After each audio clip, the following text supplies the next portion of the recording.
So, hello everyone. My name is Elizabeth Stevens. I'm the CEO and founder of DBS Cyber. Thank you all for being here. And I want to say that it's a pleasure uh, to be a part of your daily life. Our mission at DBS Cyber is to protect families, and we do that through cybersecurity. One of the things that we'd like to bring to you is a cyber awareness. Susie Stark is our Chief Operations Officer, and today we're going to talk to you about exactly what she's talking about, the AT&T outage. Some of you that don't know, there's a reported outage currently ongoing this morning. It's an outage that is impacting over 60,000 Americans, AT&T users. The reason that that is significant is that as a piece of critical infrastructure, currently there are approximately 60,000 people that cannot dial 911 from their cellular phones. Not a big deal, right?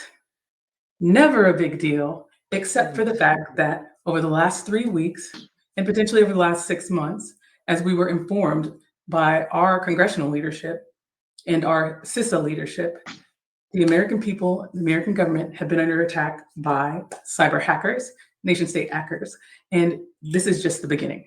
So last month, when I was asked, what does a cyber attack look like? My general answer is, you won't know it until you're in it. And today, I can clearly say to you, this is exactly what it would look like. Now, full transparency, I have no insider information on AT&T. I have no insider information on any hacktivist events, and I'm not participating actively in any incident response or event management in this case. But a cyber attack on our telecommunications network would look like a configuration failure, would look like outages due to lots of uses and requests.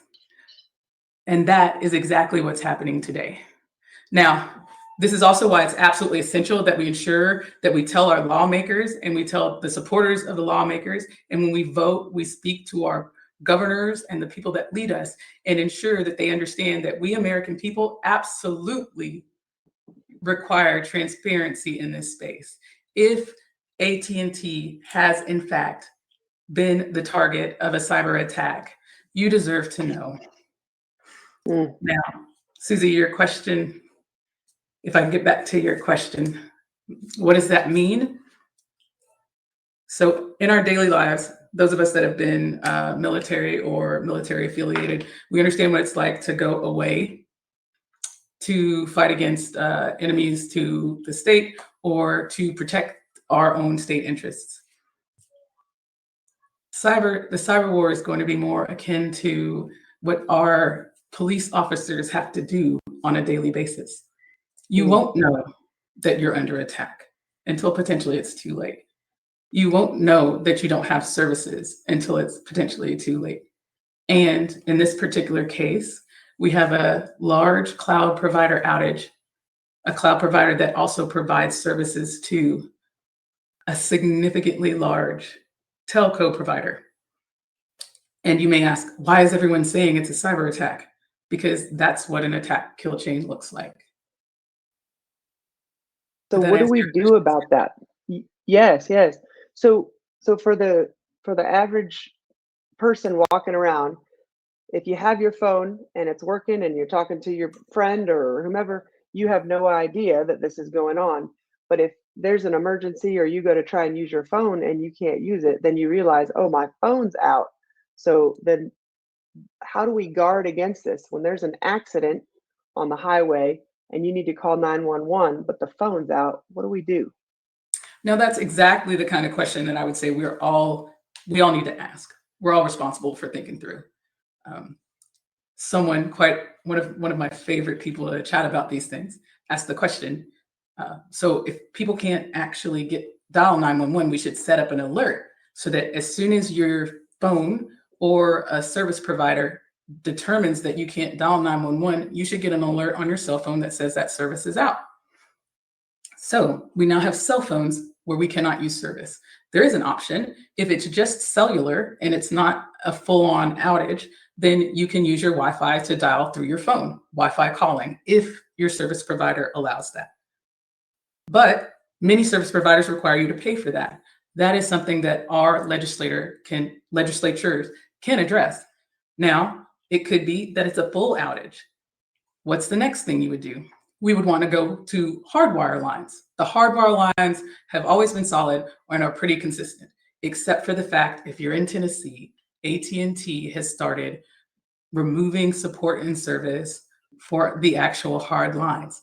So for those of you who live in rural areas and know that cellular coverage is not exactly the best everywhere, if without that infrastructure, the hard lines, how are you going to talk? How are you going to call for help? These are the things that we're supposed to be thinking about. These are the things that are absolutely essential for our legislators to address and for the American people to know about, because at the end of the day, you too are a cyber warrior. You too are, yes, a patriot in this war. When it comes down to it, those of you who live your everyday life doing the best for your families, doing the best for your country, and yes, leading and following. This is not the time for you to not be aware. This is not a time for you to not know the science. And as we walk through this, and as we're with you on this journey, remember, now's not the time to be scared. Now's not the time to jump to conclusions. Now's the time to become aware. Arm yourself with information from CISA, which is a very reputable government organization. Read the things that you can that are provided about your cybersecurity and your cyber awareness.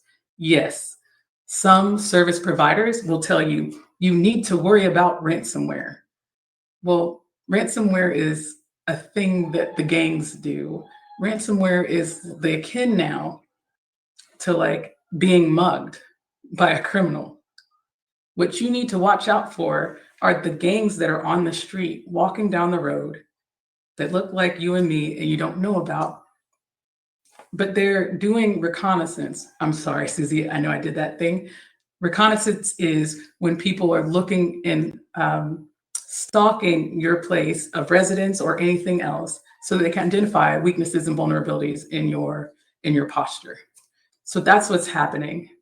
And I truly believe that some of our government offices are well aware and are pushing to protect us in the best way possible. But at the end of the day, there are not enough cyber warriors, there's not enough cyber professionals. And I can tell you this now, from a Tennessee perspective, the best people to protect Tennesseans are Tennesseans. And so when you see these things, when you hear these things, don't just dismiss them. They will affect everything that we do. Yes, your children need to be protected and safe on the internet. We need to make sure that people are able to be held accountable and that people can be, the victims of this can be made whole by either the providers or whoever's negligent. But at the exact same time, we need to make sure that our service providers who have no ties to the American people and are in business for revenue are required to reveal to us how much at risk they are, how much when they've done things that were not above board. Because today, everyone wants to talk about AI, artificial intelligence, automation, and it is amazing. And I encourage every single one of you to get a really solid understanding of how AI can change your life from a productivity perspective to an expeditious perspective to a reach perspective. All of these things are possible and exciting, but it does you no good to listen to people speaking about AI if they're not protecting your ability to get primary and required services. That means water, that means food, that means being able to use your cash card, all of the things that during COVID you would have thought, we've got this down. We don't have this down. How's that, So, Susie? so you bring up some really interesting points. There's so many areas to this. There's obviously legislation, and then there's like I can go and look at my kids, and if somebody breaks their arm or they're in some compromising situation and I have to call 911 right now and I don't have a cellular service, what do I do? Do I go to my neighbor, or do I go tell my neighbor, or what do I even tell my elderly neighbor next door about what's going on if the cell phone is not working and that's all that she has? Susie, that's the current state that we're in. I Mhm. mean, that is exactly where we are. Like, I wish I could answer the question of how do you get around not having something that's become so integral into our lives? Some people would say 2 years ago, doomsday preppers, it was like everyone's laughing at them. Mm. Why are you saving water? Why are you, using sat phones? Well, because of this. In the event of a worst case scenario, if you haven't thought about having a go bag, and for those that aren't military, a go bag is a backpack or portable bag, a portable container where you can put the things that you absolutely need in case you have to leave your home quickly. That means for me, I would say includes light food, light water. You need whatever medications are required for you. You need some way to pay for or barter if the internet's down and you can't get to your funds. You need a way to get around, and in all honesty, you also need a way to transport yourself, right? So there's a lot of different things that you have to think about, but only you can truly tell yourself, because you have to walk Mm. through it and think about it, how to do that. Your go bag and my go bag are different, and you know why. But on my side here in Tennessee, I would go to my neighbor, but my Mhm. neighbor is going to do the same thing that I would do. Well, we didn't expect there to be stability. Um, when I was in the deserts of Moab, Utah, we had Mhm. the supplies, we had the Mhm. equipment. We never had access to the internet in the way that we needed to because the bandwidth was so low. So in this case, there wouldn't be an issue if I was in Moab. Here, you rely upon the internet and telecommunications for everything. In the high likelihood, we wouldn't be on this call right now because unless we had done the things that we've done to be Mhm. able to get here. And so with that, I say it's not an impossible hurdle. It's not a scary movie, although this is exactly how I thought it would end. Um, and the American people have been through COVID. We did this Mm. once before, and it's shown that we can be resilient, and it's shown that we don't necessarily need to exist in the same paradigm that we already had and still be successful and thrive. And that's what this is about. I want everyone in the United States, I want everyone in the world to recognize that they have the ability to protect themselves, to provide for themselves, and to thrive in this cyberspace. But the first step is awareness and education. And if you don't have the capacity to be aware, to be educated yourself, remember you have the capacity to vote for those who will. Mm. So when are you going to run for office? So we can get this I'm too busy cybersecurity trying to protection in cyber place. cyber protect. So what I'm hearing you say, what I think I'm hearing you say is that we really need to be working together as a community. We need to know our neighbors. We need to know our legislators. We need to be involved. We need to be aware. We need to be asking these tough questions. We need to be preparing. And so, what are you, as the CEO of DBS Cyber, going to do to help us get prepared? Since you're the leader of this organization and really the foremost expert in the United States, and dare I even say the globe, in this area, how can we, what do we need to hear from you in order to be, in order to take those next steps beyond the legislature? I'm going to tell everyone, um, with full disclosure, I have a certain bias, and that comes from being a United States Marine. At the end of the day, DBS Cyber, our priority is our culture, and that culture is a culture of service. As the leader of my organization with an expertise in the area that we're in, my number one goal is to make sure that every single American understands that they are powerful and capable in this space. That everyone from the homeschool mom to the ice road trucker can be not just a bystander, but in fact, an active contributor and the very person whose perspective and unique paradigm may be the one thing that turns this entire thing upside down. Because at the end of the day, regardless of where you are, East Coast, West Coast, North, South, Mason Dixon, or Mississippi, we've proven over and over again that the true strength in America is America's people. And when we're educated, when we're united, no one can stop us. That's why they're coming at us in this way. Because to face this head on, they don't stand a chance. So what you're saying is everyone has a voice in this country. And when we work together, we can solve these problems because we don't have instant answers. We have instant problems that have been created over time and that appear to be instant that come up. But you saw this coming. I know I've talked with you about this. You saw this coming, and now it's here today. Mm-hmm. And like, I know the reputation. Like, my job is to be proactive and see things, right? Be aware of the signals. Be aware of what's happening in your environment. You don't have to be smart on networking, information technology, or even the cyberspace to stand where you are in your home or in your job and say, that doesn't quite look right.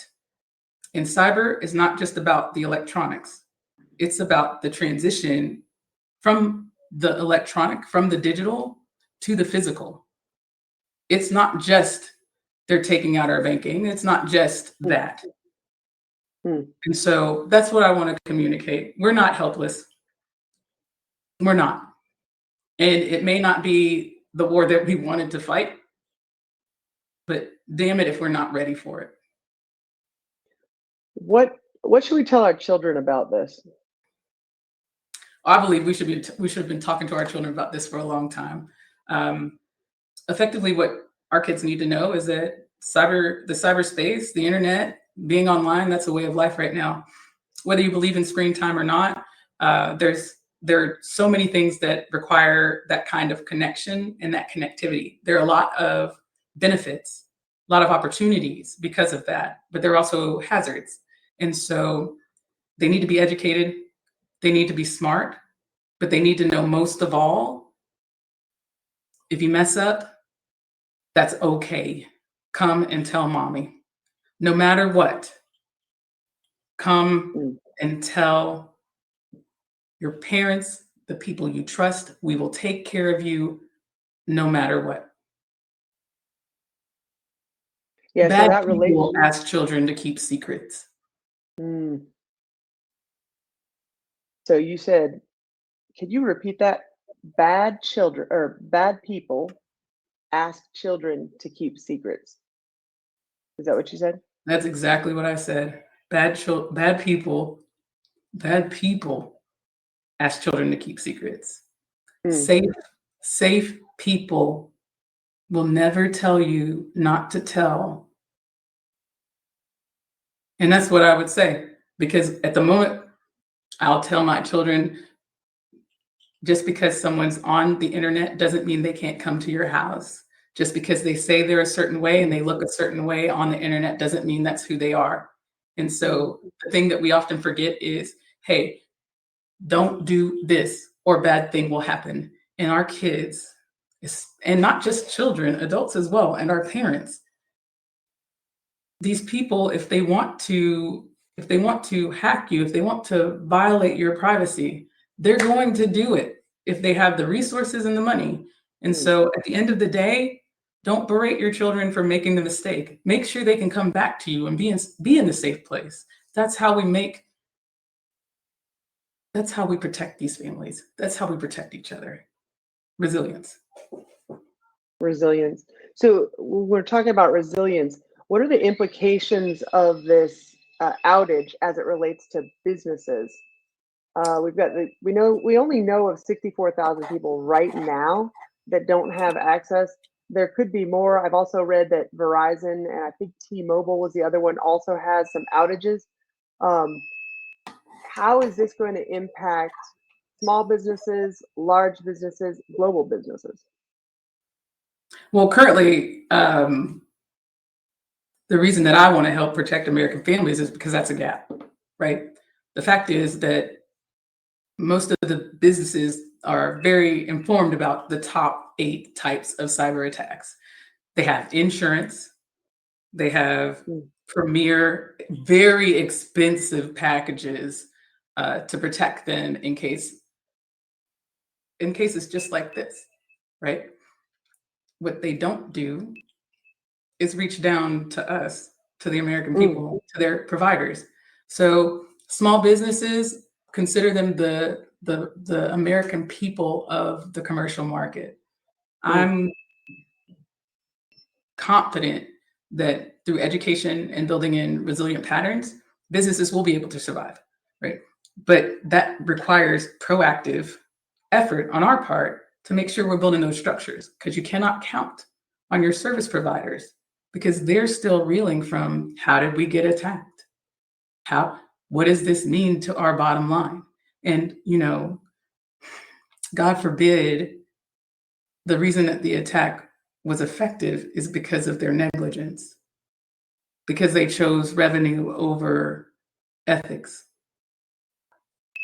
Well, that's a whole nother topic, probably for another day, another Absolutely. interview.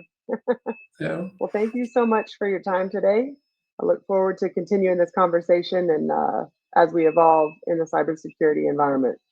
thank Thank you, you. Susie. Have a great day and, God bless.